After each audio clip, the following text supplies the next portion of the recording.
자, 이번 이야기는 시청자 둘째 돼지님께서 찾아오셨습니다. 오늘 우리가 모르는 세계로 넘어가 봐야 될 것 같습니다. 바로 또 이제 많은 분들이 경험을 하셨고 그리고 무서워하시는 군대 괴담으로 한번 넘어가 볼 것 같은데요. 바로 넘어가 보도록 할게요. 네, 오세요. 돼지 중에 돼지, 둘째 돼지님 반갑습니다. 네, 안녕하세요. 네, 오늘 해주실 이야기가 군대 괴담인 것 같아요. 네, 맞습니다. 혹시 어디 부대인지 뭐 힌트라도. 이거는 제가 직접 겪은 거는 아니고, 예. 제가 15년도 당시 이제 군복무를 하고 있을 때, 같은 생활관을 쓰던 동기한테 이제 들은 이야기예요. 알겠습니다. 그러면 도대체 어떤 이야기인지는 한번 차근차근 들어보도록 하겠습니다. 렛츠고! 길이십니다. 둘째 돼지예요.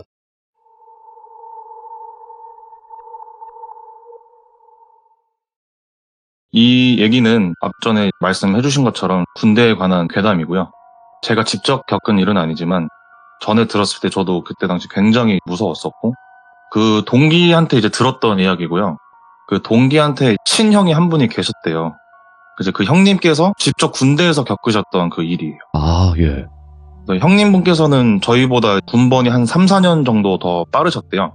경기도 쪽 완전 전방 쪽에 있는 한 육군 부대에서 이제 군 생활을 하셨다고 하는데 사실상 말이 경기도지 강원도 전방이랑 거의 다를 게 없거든요. 주변 환경도 그렇고 산이랑 물밖에 없는 진짜 그런 군부대만 있는 지역에서 근무를 하셨는데 이게 아시는 분들은 아실 것 같지만은 군대에 대해서 또 생소한 부분이 많아서 이제 모르시는 분들 때문에 잠깐 앞에 설명을 드리면은 군대 초소라는 개념이 있고 초병이라는 개념이 있잖아요. 초소는 쉽게 생각해서 부대의 어떤 중요 시설들을 지키는 그런 경비 시설 같은 정도고 초병은 그 초소에서 이제 경비 역할을 하는 경계를 쓰는 병사를 말하는데 전방 쪽 그러니까 강원도 전방 뭐 경기도 전방 이런 육군 부대 대부분은 주간에 한 번, 야간에 한 번 해서 평균 2번 정도의 초소 근무를 쓰게 돼 있거든요. 네.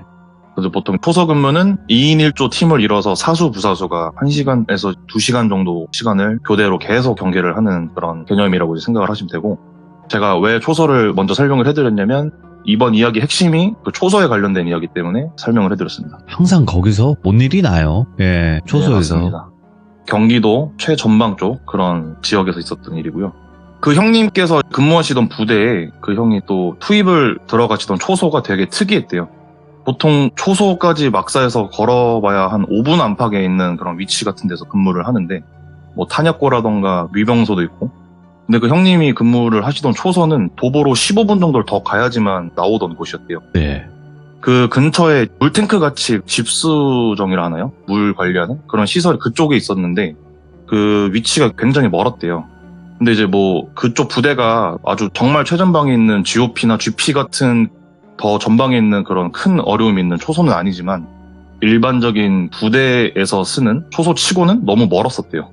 그리고 또 그 초소가 특이했던 게 초소 바로 앞에 풋살장 2개 정도 넓이 되는 크기의 저수지인지 호수인지 모를 만한 그런 호수 같은 것도 있었는데 뭔가 이제 산 아래 바로 이렇게 호수가 있고 그 앞에 초소가 있으니까 풍경 자체는 굉장히 또 이뻤대요.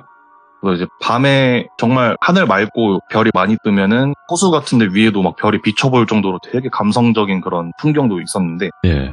다만 근무지까지 거리가 너무 멀어서 특히 야간에 새벽에 자다 깨서 막 비몽사몽한 상태로 근무지를 나가는 것 자체가 너무 힘이 들었대요. 특히나 비가 오거나 눈이 오면은 거기 완전 진흙탕이 돼서 너무 짜증이 났고 또 아시는 분은 아시겠지만은 그 군대에서 입는 우의 있잖아요.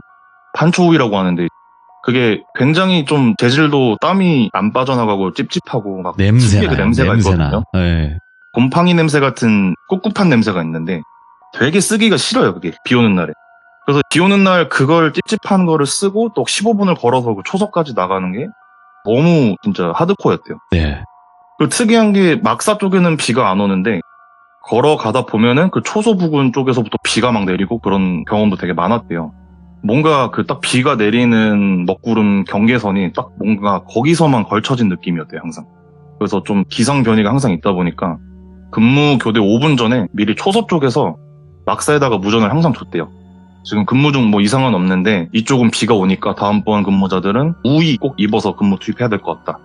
약간 이런 식으로 그런 룰이 있었대요. 그날도 이제 평소랑 다를 것 없이 초소는 계속 돌아가니까 경계를 쓰고 있고 밤 10시 근무자부터 또 보고가 왔대요. 초소 쪽에 비가 온다고. 근데 군대에서는 경계자 근무 교육이라 그래서 그날 야간에 경계 투입을 할 때 사전에 교육을 미리 하거든요.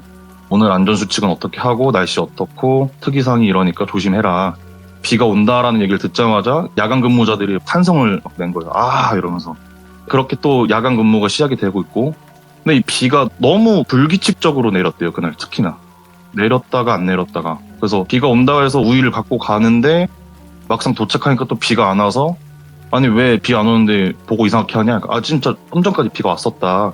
이러고 서로 막 기분 상해서 또 근무 교대하고 또 그쪽에서도 다음번 근무자한테 지금 비 오니까 우위 챙겨야 될 것 같다. 또 다음번 근무자가 왔는데 또 비가 애매하게 안 오고 하고 뭔가 그런 식으로 계속 야간 근무가 흘러가고 있었대요. 그 과정에서 그 형님이 새벽 3시 근무 타임이었는데 예. 하필 같이 나가는 부사수가 엄청 어리버리하고 뭔가 답답하고 막 소심한 후임이었대요. 재미도 없기로 유명해서 예. 초소 같이 나가는 거를 되게 꺼려하고 사람들이 약간 그날 같은 근무로 나가면은 막 똥 밟았다고 생각할 정도로 되게 재미가 없었대요. 왜 그 초소에서는 항상 부사수가 사수한테 재밌는 이야기를 해주면서 시간도 빨리 보내고 이러잖아요. 근데 그 후임은 좀 관심병사 기질도 있어서 선임들이 그냥 건들지도 않고 그냥 무시를 하는 그런 존재였었대요. 그래서 이제 그 형님도 그냥 그 후임 근무 위치에 정석대로 그냥 세워두고 벽에 기대서 그냥 계속 저수지 쪽만 보면서 이제 멍을 때리고 계셨대요. 보고 있는데 비가 조금씩 내리더래요. 아, 비 오네. 내가 복귀할 때 진짜 짜증나겠다 이런 생각하면서 막 한숨을 쉬면서 그냥 계속 경계를 쓰고 있는데 그 후임이 갑자기 그 형님을 막 부르더래요. 땡땡병장님, 땡땡병장님 이러면서 막 부르더래요. 예? 근데 평소에 그렇게 둘이 친하지도 않고 그 후임도 선임들한테 막 말을 막 붙이거나 이런 성격이 아니었대요. 그래서 그 형님이 얘가 웬일로 나를 부르지? 무슨 일이지? 하면서 좀 퉁명스럽게 왜 말씀하셨대요. 이제 그 후임이 엄청 울상을 막 잔뜩 지으면서 제가 지금 소변이 너무 마려운데 좀 같이 가주시면 안 되겠냐 라면서 막 애원을 하더래요. 울면서. 근데 초소 근무 중에 용변이 좀 급하면은 원칙대로라면 막사에다가 먼저 보고를 하고 다른 초병이 경계 범위를 늘려서 볼 때 빨리 내려가서 용변을 보고 올라오거나 하면 되는데 일단은 뭐 가라로 많이 또 하잖아요. 그냥 후딱 갔다 와라 이런 식으로 그렇게 말을 했는데도 계속 뭔가 애처럼 제발 같이 내려가 주시면 안 되겠냐 막 이러더래요. 예. 아 얘가 왜 이러지 하고 막 짜증이 났대요. 아 얘가 지금 미쳤나? 좀 선임이 뭘로 보이나? 막 이러면서 혼자 속으로 짜증을 내다가 얘를 봤는데 상태가 좀 위험해 보이더래요. 예? 막 뭔가 벌벌 떨면서 제발 같이 내려가자. 아 얘가 맞다 좀 이상한 애였지. 이대로 말을 안 들어주면 좀 뭐가 일어나겠다 해서 그래 알겠어 빨리 내려가서 그럼 볼일 보고 올라가자 하고 초소를 내려갔대요. 보통 오두막처럼 사다리나 계단 타고 올라가게 돼 있거든요. 바로 앞에 풀숲이 있어서 너 빨리 용변 보고 와 하고 담배를 피시려고 담배를 입에 물으셨대요. 얘가 용변 보는 소리도 안 들리고 용변도 언제 본 건지 모를 정도로 그냥 바로 옆에서 뒤돌아보고 좀 상기돼 있더래요 되게. 예. 왜 이러지? 하고 그냥 담배에 불을 붙이고 초소 쪽을 딱 봤대요. 비가 내리고 있었고. 근데 이상하게 형님이 서 있는 곳엔 또 비가 안 내리더래요. 왜냐면 담배 불을 붙였는데 비 때문에 꺼지기 마련인데 그냥 잘 타니까 뭐지 하고 우위를 걷어서 보는데 비가 안 오는데 초소 쪽엔 또 비가 내리더래요. 뭐야? 되게 신기한 현상이다. 먹구름이 저쪽에만 있나 하고 보고 있는데 구름이 좀 지나가면서 월광률이 밝으면은 밤에도 되게 밝게 보이거든요. 달빛이 그때 딱 초소를 쏘더래요. 초소 지붕에 한 사람 5-6명 정도 돼 보이는 무리가 뭔가 누더기 옷을 입고 창가 쪽에 이렇게 머리를 내려서 계속 보고 있더래요. 예. 근데 비가 온다라고 생각을 했던 게 그 사람들이 머리가 축 처져서 머리에서 물이 줄줄줄 떨어지고 있는 것처럼 보였대요. 그래서 너무 놀래서 뒤로 자빠지면서 그걸 봤는데 내가 잘못 봤나 하고 있는데 후임이 그걸 먼저 봤던 거예요. 그러니까 앞부분만 계속 보고 경계를 하고 있었는데 뭐가 이렇게 머리카락 같은 게 막 찰랑찰랑 왔다 갔다 그래서 보고 있는데 예. 그 내려보던 거랑 눈이 마주쳐서 형님을 데리고 내려간 거예요. 너무 무서워서. 근데 귀신을 봤다고 말을 하면 자기가 해코지를 당할 것 같아서 그냥 오줌이 마렵다고 말을 둘러대고 내려보낸 거예요. 그래서 이제 그 선임도 너무 놀래서 바로 들고 있던 그 P96K라는 무전기 있잖아요. 그 무전기로 무전을 때렸대요. 지금 초소 굉장히 이상한 일이 있고 말해도 안 믿을 것 같은데 좀 다음번 교대할 때 당직 사관님 와보셔야 될 것 같다고. 오. 근데 보통 이런 얘기를 하면은 욕을 먹거나 그때 당신 더 예전 군대니까 네. 뭐라고 혼나거나 뭐 장난치지 말라고 이런 핀잔이 올 텐데 워낙 이미지도 A급이었고 절대 평소에 그런 장난도 치는 사람도 아니고 엄청 모범적인 사람이었어서 네. 당직 사관도 뭔가 얘가 바꾸나라고 생각을 일단 하고 다음 근무 때 내가 한번 가볼게 하고 다음 근무자들이랑 오고 계셨대요. 초소에 같이 올라갔는데 아무 문제가 없어서 엄청 뭐라고 하셨대요. 처음으로. 너는 지금 짬이 얼마고 곧 저녁도 앞두고 있고 애들이 이렇게 있는데 그런 장난을 치고 이상한 말을 하냐. 예. 너무 억울했대요. 그 형님은. 내가 지금 여태까지 군생활을 이렇게 잘했고 이런 장난 친 적도 없고 알지 않냐. 내가 정말 이상한 거 봤는데 나도 설명할 방법이 없어 답답하다. 근데 뭐 귀신 봤다고 이상한 소리 하는 거 자체가 남들이 들었을 때 너무 터무니없게 느껴지겠다 좀 생각을 들었대요. 네. 그러고 나서 이제 그 당직사관 분도 올라온 김에 뭐 문제가 있어서 그런 거 잘못 봤거나 일이 생긴 걸 수도 있으니까 좀 초소 올라온 김에 무슨 이상이 없나 둘러보셨대요. 혼자 막 쿵시렁거리면서 여기저기를 둘러보는데 초소 바닥에 실제로 이렇게 막 물이 흥건했었대요. 그래서 그거 보고 이거 너네가 물 뿌려놓은 거냐 아니면 진짜 비가 온 거냐. 그래서 형님도 그냥 체념을 했대요. 어차피 말해도 안 믿으시는데 그게 뭐가 중요하냐. 뭐 비가 왔나 보다. 이거 막 되게 빈정상한 말투로 말을 했대요.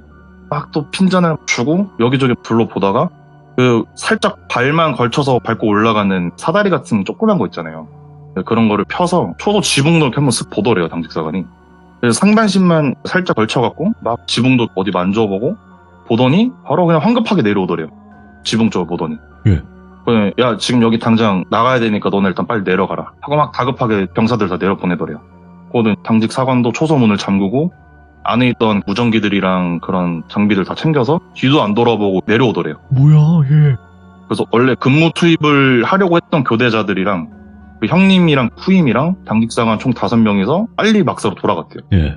근데 그게 이제 너무 이상했던 거예요. 말도 안 믿고 핀잔을 주던 사람이 지붕 쪽을 보더니 왜 바로 내려가자고 한 거지? 그래서 막사를 걸어가는 길에 물어봤대요. 왜 그러시는 거냐? 그래서 이제 당직사관이 좀 잠깐 가다가 멈춰서서 좀 숨을 한번 몰아 쉰 다음에 초소 지붕에 구멍이 뚫려서 비가 새는 건가 싶어갖고 보려고 이제 잠깐 올라가 봤대요. 근데 이 달빛에 이제 비추는데 막 그 물 자국 있잖아요. 물에 젖어 있는 손바닥 자국 같은 거랑 사람들이 막 올라가 있던 것 같은 그런 물 자국들이 막 찍혀 있더래요. 물 자국처럼. 그래서 너무 그게 이상해서 일단 자기도 놀라서 내려온 거고 너가 말한 거랑 좀 뭔가 일치를 하는 것 같았다. 그래서 이제 그 얘기를 듣고 그 형님도 내가 잘못 본 게 아니었구나 라는 생각을 하자마자 바로 지휘통제실로 가서 당직 사령한테 보고를 했대요. 당직 사령은 그날 부대의 당직 중에 최고 높은 간부잖아요. 그래서 바로 이제 당직 사령도 그래 뭐 이상한 안전적인 위험한 일이 있으면 안 되니까 일단 폐쇄를 하자. 왜냐면 군대에서는 원칙적으로 안전사항이 조금이라도 문제가 생기면은 그 원인을 원천봉쇄를 해버리거든요. 예를 들면 뭐 선임이랑 후임이 과자를 먹다 싸웠으면은 그 둘을 징계를 한 게 아니고 앞으로 우리 부대는 과자를 먹지 마 이런 식으로 아예 좀 꼰대같이 그런 식으로 다 폐쇄를 해버려요. 극단적. 네, 극단적으로. 어쨌든 그래서 그런 건덕지가 있으면 안 되니까 어쨌든 폐쇄를 당분간 하자 하고 이제 며칠 뒤에 펌프차랑 이런 중장비들을 동원을 해서 대대장이랑 말을 한 후 저수지에 물을 빼보기로 했대요. 왜냐면 또 은근히 군 조직이 미신 관련된 것도 좀 잘 믿거든요. 군대 자체가 대부분 은지 쪽에 지어져 있잖아요. 그냥 제가 들은 말로는 양기가 너무 많이 모여있는 집단이다 보니까 장소 자체를 좀 은지에다 지어서 밸런스를 뭐 맞추는 거다 이런 얘기가 있더라고요. 그래서 어쨌든 간에 펌프차를 이제 동원을 했대요. 대대장도 뭔가 좀 찝찝했나 봐요. 물귀신 같은 게 있었으니까. 그래서 이제 막 물을 다 빼는데 안쪽에 막 무슨 나무 껍질들 엄청 많이 나오고 물고기들이랑 이런 게 막 있더래요. 그래서 이제 장화 같은 거 다 신고 병사들이 들어가서 거기 수색을 한 거예요. 뭔가 있나. 근데 막 나무 껍질 같은데 뭔가 희꺼멀거 하면서 나무도 아니고 희한한 게 막 있더래요. 예. 보니까 그게 유골이더래요. 그래서 바로 유해발굴단한테 연락을 해서 유해발굴단이 바로 파견을 나와서 조사를 하고 대조를 해보면서 이거 아마도 그냥 6.25 때쯤 나왔던 그런 유골들인 것 같다. 네. 그리고 막 조사를 해보니까 그때 당시 그쪽이 좀 민가였대요. 민가 모여 살던 그런 산 아래 마을 이런 데였는데 뭔가 추측하기로는 누더기 옷 입은 사람들이 위에 있었다고 했잖아요. 아마 뭔가 민간인들이었는데 뭐 휘말렸거나 학살을 당했거나 불미스러운 그런 봉변을 당해서 뭔가 억울하게 거기서 죽은 게 아닌가. 초소 지붕 위에 올라가서 밑에 쳐다보는 게 뭔가 그때 자기들을 그렇게 해코지한 군인들이 맞는지 아닌지 뭔가 확인을 하는 것 같은 그런 느낌이 들었어요. 예. 그래서 거기 아예 다 매립을 하고 그 초소는 아예 없애고 그런 경험이 있었다고 얘기를 들었었습니다. 아니, 대부분 이렇게 폐쇄가 되는 데는 다 이유가 있지 않습니까? 그렇죠. 예, 그래서 이거를 진짜로 군 생활을 하다 보면 진짜 저 초소가 왜 폐쇄된지 알아? 이런 얘기부터 들려오는 것도 있고 군 생활을 하는 도중에 폐쇄가 되는 곳이 있어요. 맞아요. 귀신이 너무 많이 목격이 되니까 그런 데는 다 이유가 있었을 거라고 생각은 돼요. 그러면 혹시 둘째 돼지님 네네. 또 다른 이야기가 있어요? 또 초소 얘기를 한 김에 예, 또 초소 레파토리를 한번 가보면은 좋습니다. 예, 제 친구 중에 고성 쪽에 GOP를 나온 친구가 한 명 있었거든요. 예. GOP를 보면은 철책이 쭉 연결이 되면서 일정한 간격 유지로 초소가 1번부터 몇 번까지 이렇게 쭉 이어져 있잖아요. 그런 데서 근무를 했었는데 그날 위에 상급 부대에서 시찰을 나왔대요. 여기 어떻게 잘 되어 있고 병사들이 근무를 얼마나 잘 쓰고 확인하려고 이제 왔대요. 그래서 보고 이제 막 그냥 쭉 둘러보시고 온 거예요, 혼자서. 그리고 이제 와서 그쪽 부대 지휘자한테 얘기를 하더래요. 몇 시 이 시간대에 이 몇 번 초소에 있던 근무자들 누구냐. 처음에 그 초소 번호는 중요한 게 아니고 누군지를 물어봐서 얘네가 또 사고를 쳤나? 또 큰일 났다 이러고 잠시만 기다려 보시라고 하고 확인을 했대요. 근데 혹시 몇 번 초소라고 하셨습니까? 라고 이제 윗사람한테 물어봤는데 뭐 예를 들어 4번 초소면은 네. 그때 17시부터 18시 4번 초소 애들 누구야? 이렇게 계속 물어보더래요. 4번 초소가 맞습니까? 라고 또 물어봤대요. 4번 초소 맞다. 내가 정확히 그 번호 세면서 왔고 초소 넘버까지 다 봤다. 근데 실례지만 저희 지금 4번 초소를 운영을 안 한 지가 되게 오래됐다. 무슨 소리냐. 분명히 그 시간대에 거기 있던 걸 봤다. 그리고 얘네가 너무 근무를 잘 서서 이뻐서 사탕 같은 것도 주고 왔다고 말씀을 하신 거예요. 분명히 줬다고 걔네를 봤다고. 근데 이름을 못 봐서 내가 기억이 안 나고 걔네를 혼내려고 하는 게 아니니까 그냥 누군지만 말해달라. 포상을 해주려고 한다. 근데 진짜로 그 초소 우리가 안 쓴다고. 잘못 가신 거거나 아니면 잘못 본 게 아니냐. 그럼 지금 다시 가보자 하고 갔는데 정말 말 그대로 그 초소는 안 쓴 지 좀 오래된 초소였고 바닥에 그 상급자가 선물로 줬던 사탕들이 좀 바닥에 떨어져 있었대요. 네. 그래서 엄청 좀 기괴한 일이 있었다고 그 초소에. 그래서 그 친구가 이랬던 그 부대 되게 유명한 괴담이라고 하더라고요. 그 괴담은 어찌 보면 좀 많은 분들에게 알려져 있는 괴담일 수 있어요. 네네. 그죠? 왜냐면 네. 그런 일들이 계속 말로 전달돼서 대부분 이제 공포 컨텐츠까지 넘어오는 경우도 있거든요. 근데 맞아요. 그런 경우에 사실인 경우도 분명히 있어요. 또 하필 그 부대 자체가 예전에 모 병장 사건으로 굉장히 또 유명했던 그쪽이다 보니까 네. 또 막 배가 돼서 그런 또 이야기 잘 붙는 게 아닌가 싶네요. 네. 아이고, 오늘 그래도 둘째 대지님께서 군대에 관련된 이야기를 너무나 깔끔하게 전달을 잘 해주신 분 중에 한 분이에요.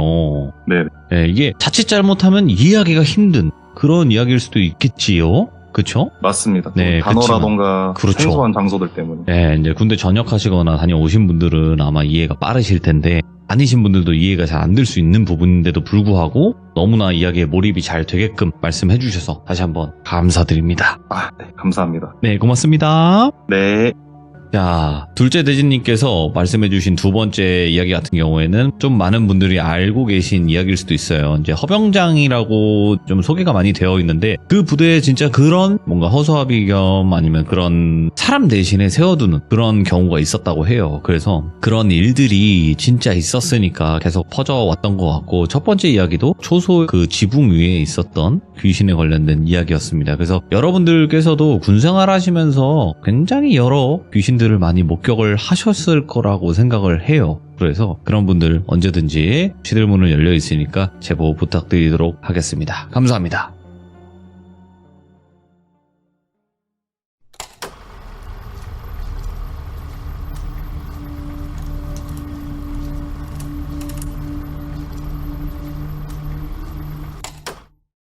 자, 이번 이야기는 시청자 둘째 돼지님께서 첫째 돼지, 셋째 돼지가 있는지 궁금하긴 한데요. 둘째 돼지님께서 신청을 하셨습니다. 바로 만나보도록 할게요. 네, 안녕하세요. 둘째 돼지님. 네, 안녕하세요. 실제로 돼지라는 닉네임을 쓴 이유가 있으실까요? 저희가 이제 서울에서 친구 3명이랑 같이 자취를 했었는데 제가 이제 두 번째로 덩치가 제일 커서 아기 그래요. 돼지 삼형제 중에서 둘째 돼지를 맡게 됐습니다. 아, 둘째가 항상 힘들어요. 위에서 치이고 아래서 또 맞습니다. 이렇게 또 올라오고 해가지고, 그죠? 네. 네. 자, 오늘 둘째 돼지님께서 해주실 이야기가 간단하게 어떤 이야기가 될지 또 설명해 주시면 좋을 것 같아요. 우선 이 이야기는 지금으로부터 약 14년 전에 있었던 제가 직접 겪었던 일이고요. 예. 저희가 이사를 가게 된 집에서 일어나게 된 아주 기묘했던 그런 이야기입니다. 야, 알겠습니다. 이게 또 일반적으로 말로 설명이 좀 잘 안 되는 부분들이 있어요. 살다 보면. 그쵸. 네. 그럼 바로 둘째 돼지님의 이야기 들어보도록 하겠습니다. 렛츠고! 기리십니다. 둘째 돼지예요!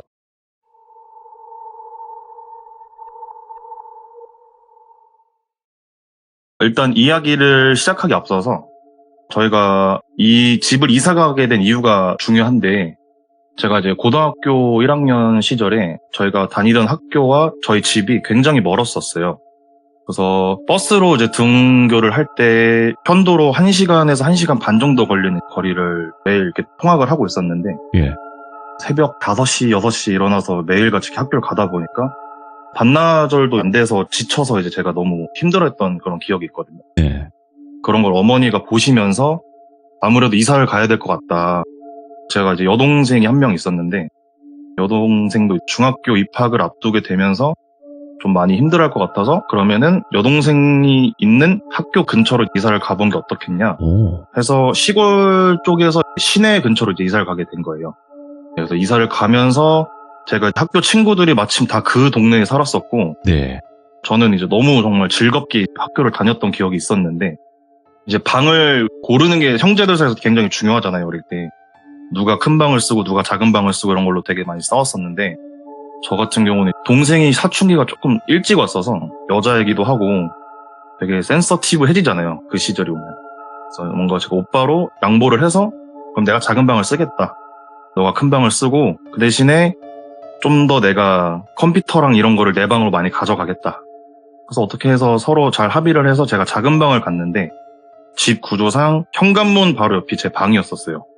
그래서 뭔가 우풍도 좀 잘 들었었고, 예. 근데 뭔가 방이 아담하다 보니까 나름 또 아늑하기도 하고, 뭔가 좀 그렇게 단락하게 좀 생활을 할 수 있겠다 싶었는데, 이 집에 이사 온 지 일주일이 될 쯤부터 제가 이제 살면서 가위라는 걸 한 번도 눌려본 적이 없었는데, 그 방에서 잔 이후로부터 굉장히 꿈자리도 안 좋았고, 자고 일어나도 매일매일 거의 피곤한 상태로 일어났고, 예. 가위도 그때 제가 처음 눌려본 거죠. 근데 이제 살면서 가위라는 거를 처음 눌려보니까 그때 당시에는 굉장히 공포스러웠거든요. 자면서 눈은 떠져 있는데 몸이 안 움직인다라는 것 자체가 굉장히 무서웠어서, 일시적인 그냥 어떤 피곤해서 생긴 현상인가? 약간 이런 식으로 생각을 하고 지냈었는데, 제가 이제 방학 때도 그렇고 평상시에도 그렇고 먹는 걸 굉장히 좋아했었어요. 새벽에도 이제 어머니 몰래 거실에 나와서 TV 보면서 몰래 음식 막 먹고 이랬었는데, 살이 쪄야 되는데 이상하게 막 살도 많이 빠지고, 그때 머리도 굉장히 많이 빠졌었어요, 제가. 근데 뭔가 왜 이렇게 기운도 안 돌고 허하지? 이렇게 있다가 안 되겠다 싶어서 어머니한테 그때 처음으로 이제 말씀을 드렸었어요. 저희 가족 같은 경우는 기독교 집안이었고, 뭐 저는 그 교회를 열심히 다니지는 않았었지만, 어머니 같은 경우는 약간 영적으로 되게 좀 그 민감한 부분이 있으셨던 분이에요. 막 무당들 신기 이런 건 아니고, 꿈자리도 굉장히 잘 들어 맞추시고 좀 쎄한 무언가를 잘 감지하시는 그런 기운이 있으셨던 것 같아요, 어릴 때부터. 이제 그런 말씀을 드리니까 어머니도 방 한번 쓱 보시더니 조금 뭐가 그런 것 같긴 하다. 그러면은 당분간 뭐 가족 예배를 네 방에서도 한번 드려보고, 방에다가 약간 좀 성경책도 좀 펴놓고 십자가도 좀 해놓고 해보자. 뭐 임시방편을 이제 그렇게는 해봤었어요. 좀 괜찮았나 싶었는데도 결국에는 그냥 계속 저는 늘 피로에 쩔어 있었고, 뭔가 되게 개운하지 않은 상태로 지냈었던 것 같아요. 그러다가 이제 어머니도 약간 크게 신경은 근데 안 쓰셨었나 봐요. 그냥 사춘기 시절이고 뭐 청소년기다 보니까 애들도 막 피곤하게 놀고 이러니까 대수롭지 않게 보셨던 것 같은데, 문제가 저희 가족 같은 경우는 아버지가 미국에서 일을 하셨었어서 1년에 한두 번씩 이제 어머니가 아버지를 한 번씩 케어를 하시러 미국을 가시는 적이 있으세요. 갔다 오시면 이제 한 달 정도씩 있다 오시는데, 그 시즌이 온 거예요. 보통 어렸을 때 같은 경우는 저희가 어렸었다 보니까 어머니가 근처에 이제 사촌 누나들도 많이 살았었어서 누나네 집에 이제 저희를 맡겨놓고 갔다 오시거나 그랬었는데, 그쯤에는 이제 저도 고등학생이 됐고 동생도 중학생이다 보니까 어머니 판단에는 애들도 어느 정도 컸으니까 알아서 잘 있겠다 싶어서 이제 저희만 그냥 두고 갔다 오신 거죠. 사촌 누나가 뭐 일주일에 한두 번씩 오셔서 집에 문제 없나 봐주시고 반찬 같은 거 해다 주시고 하면서 지내고 있었어요. 근데 이제 계속 제가 뭐 가위도 자주 눌리고 그런 거는 디폴트로 있다고 생각을 하시면 되고요.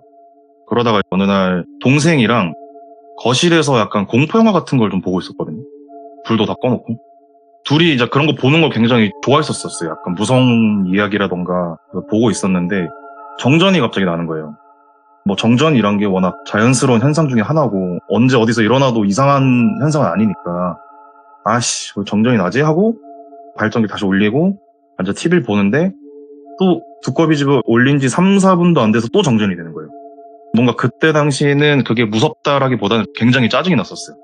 영화를 보는데 흐름도 끊기는 것도 있고 굉장히 뭐 귀찮게 다시 가서 전원 다 켜고 이러는 게 너무 귀찮았어서 왜 이러지 하면서 또 이제 발전기를 올리는데 올리자마자 제 눈앞에서 탁 하고 꺼지는데, 근데 그때 당시엔 그게 갑자기 뭔가 이유를 설명 못할 정도로 너무 무서운 거예요.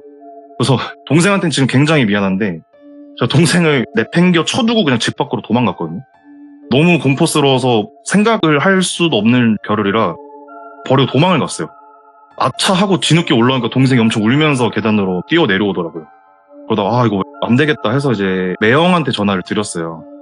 매형 지금 집에 계속 이상하게 정전이 나는데 혹시 한 번만 와주시면 안 돼요? 하고 매형한테 호출을 했는데 다행히 이제 와주셨고 집안을 싹 둘러보시더니 뭐 정전될 만한 이유는 아무것도 없는 것 같은데 혹시 모르니까 안 쓰는 코드들 일단 다 빼놓고 다시 한번 대기를 해보자. 이제 또 괜찮아진 거예요. 그렇게 하니까. 근데 뭐 저희가 아까도 말씀드렸다시피 공포영화를 보느라 불도 다 꺼놓고 켜놓은 게 저기 주방 쪽에 주방등 같은 거랑 텔레비전밖에 없었는데 그걸 이제 매형이 가셨어요. 근데 차라리 무슨 문제가 있었어서 정전이 된 거면은 이래서 이렇게 된 거구나라고 납득이 될 텐데 또 아무 문제가 없이 정전이 됐다라는 이유 때문에 계속 좀 그게 미심쩍은 거죠. 이게 왜 자꾸 이럴까? 이제 매형이 가셨고 다행히 가신 뒤로는 정전이 또 안 난 거예요. 그러다가 다음날 그런 소동이 벌어지고 잠을 자는데 여태껏 눌렸던 가위 중에 좀 역대급이라는 말이 나올 정도로 제가 진짜 심한 가위를 눌려본 적이 있거든요. 살면서 눌렸던 가위 중에 그게 아마 제일 최고이고 마지막이었던 것 같아요. 약간 제가 여태 눌렸던 가위들은 뭐 어떤 촉감이라던가 오감적인 게 뭐 작용하는 게 없고 그냥 그 약간 느껴지는 게 있잖아요. 막 확 빨려 들어간다던가. 근데 그때 당시에도 무서워서 눈을 절대 안 떴거든요. 네.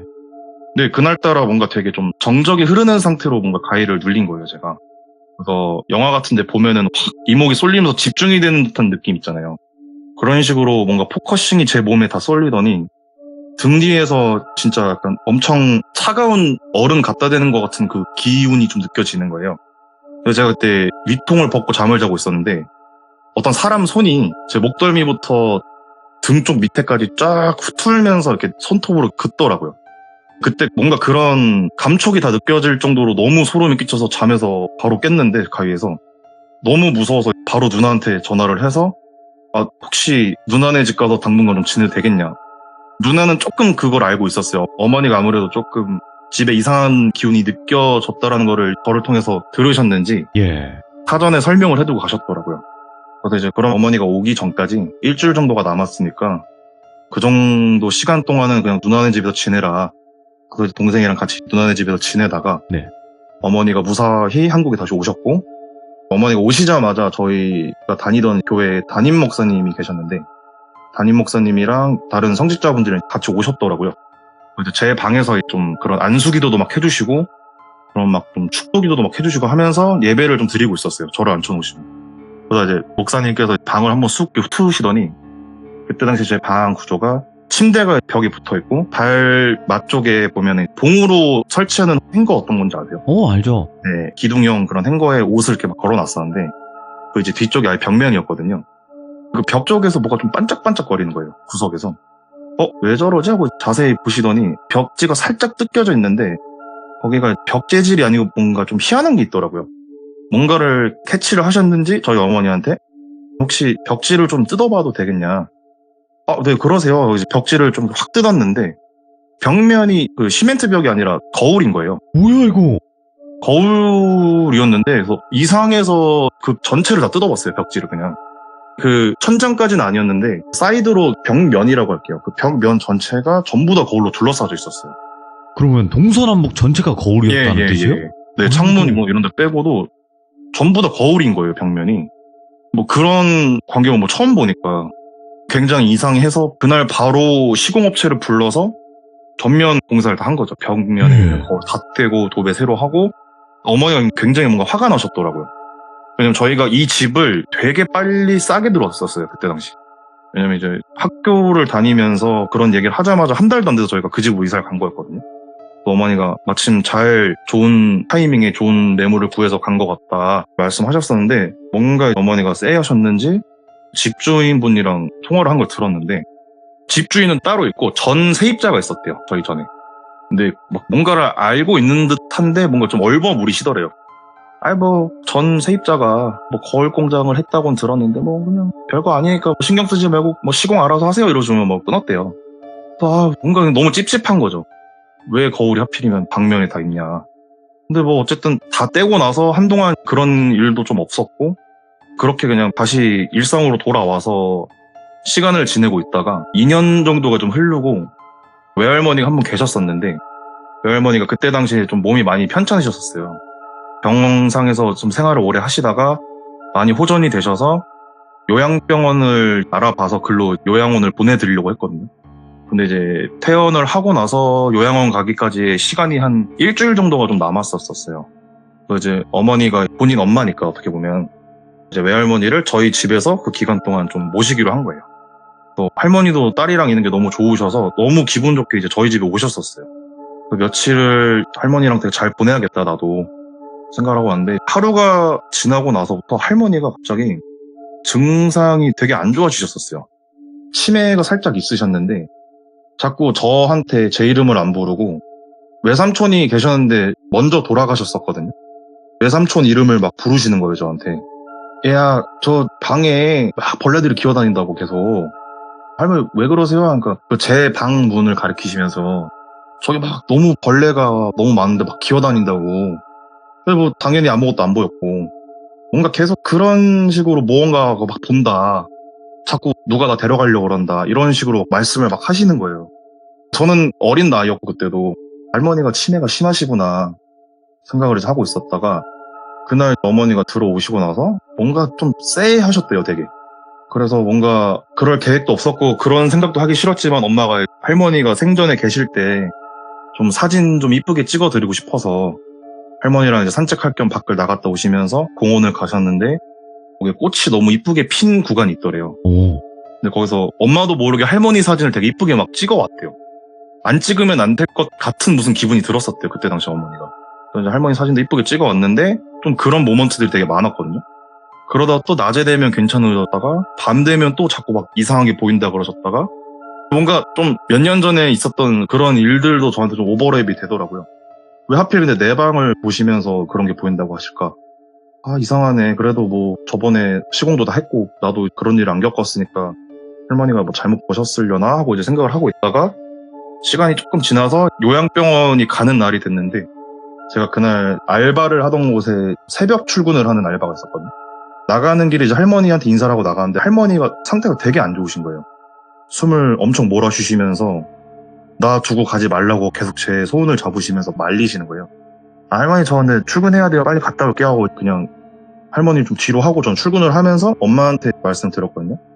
근데 할머니 상태가 좀 이상하시다. 아니야, 할머니 괜찮으시니까 얼른 너 일 가라 하고 출근을 하자마자 동생한테 바로 전화가 온 거예요. 근데 뭔가 쎄한 전화라는 게 좀 받기 전에 느껴지는 게 있잖아요. 그 시간에 동생한테 전화가 올 시간도 아닌데 네. 뭘까 하고 받자마자 할머니가 돌아가셨다 바로. 방금 전에 돌아가셨다고? 그러니까 그렇다는 거예요. 제가 나가자마자 돌아가셨나 봐요. 그래서 이제 알바하는 곳에 설명을 다 해드리고 다시 와서 다행히 뭐 장례를 치르고 마무리하려고 하는데 어머니가 장례를 치르는 중에 꿈을 꾸셨나 봐요. 근데 그게 제 방이었대요. 그 사방이 거울이었다 했잖아요. 근데 거기서 그 거울 방 안에 엄마가 들어가 있는데 그 거울 면에 비치는 모습이 자기가 아니었고 할머니 모습이더래요, 사방이.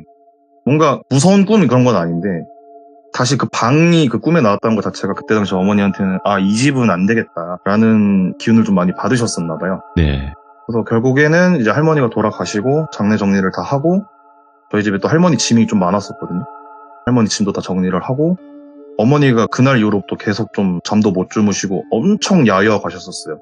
뭔가 자기 잘못인 것 같다. 네. 잘못 이사를 와서 너희도 그런 걸 겪고 할머니도 그 집에 와서 괜히 돌아가신 게 아닌가 싶다고 계속 자책을 하시다가 너무 말도 못할 정도로 야유고 계셨었는데 아버지가 그때 마침 한국으로 잠깐 휴가를 나오셨어서 그런 걸 보시고 집이 개판난 것도 보시고 너무 이상했나 봐요. 그래서 저희 가족은 그 집을 산 지 3년이 될 때쯤이었던 것 같은데 바로 다른 집으로 이사를 갔고 다음에 이제 지나가다 보니까 그 집에는 또 다음 세입자가 안 들어온 상태로 계속 비어져 있는 상태로 뒀다고 하더라고요. 예. 그래서 지금도 간혹 어제 어머니랑 이런 얘기 나눌 때 아직도 좀 후회를 많이 하시고 할머니 생각하시면서 많이 우시더라고요. 근데 진짜 좀 충격적이긴 하네요. 그 방 자체가 거울방이네. 네, 맞습니다. 와. 근데 제가 봤을 때는 둘째 돼지님께서 또 여러 가지 일들도 많이 겪으셨을 것 같아요. 이런 일을 네. 또 쉽게 겪는 일들이 아닌데. 맞습니다. 그러면 또 다른 경험도 뭐 짧은 거라도 하나 있을까요? 이거는 그 짧은 거 하나만 더 하면은 예. 저희 어머니가 옛날에 겪으셨던 건데 예. 어머니도 그렇고 저도 그렇고 이제 속초가 고향이었거든요. 속초 보면은 설악산이 있는 설악동이라는 동네가 있어요. 관광지로 엄청 메카였던 곳이었는데 속초 시내에서 설악동을 넘어가는 미시령이라는 고갯길이 하나 있어요. 유명하지, 거기. 예. 어머니가 저 갖기도 전에 일이셨대요. 한참 제 나이 때보다 어렸었는데 그쪽에서 산악 동호회 같은 걸 많이 하셨나 봐요. 그래서 이제 친구분들과 차 2대를 끌고 설악동에서 이제 미시령 고개를 넘어가면서 속초 시내로 놀러 가려고 하시는데 만약에 앞차가 길을 가다가 무언가를 밟고 이상하면은 앞차가 먼저 쓰고 뒷차가 그걸 보고 따라 쓰잖아요. 근데 저 미시령 옛날부터 굉장히 좀 그런 게 많이 나오기로 유명했었대요. 근데 이제 어머니랑 그 앞에 가던 친구분 차가 동시에 쓴 거예요. 그래서 내려서 하신 말이 너네도 밟았니? 이렇게 얘기를 하시더래요. 뭐 밟지 않았어? 이러더래요. 근데 무언가가 있었으면 앞차가 먼저 밟으니까 앞차가 쓰고 뒷차가 서야 되는데 동시에 브레이크를 밟고 섰대요.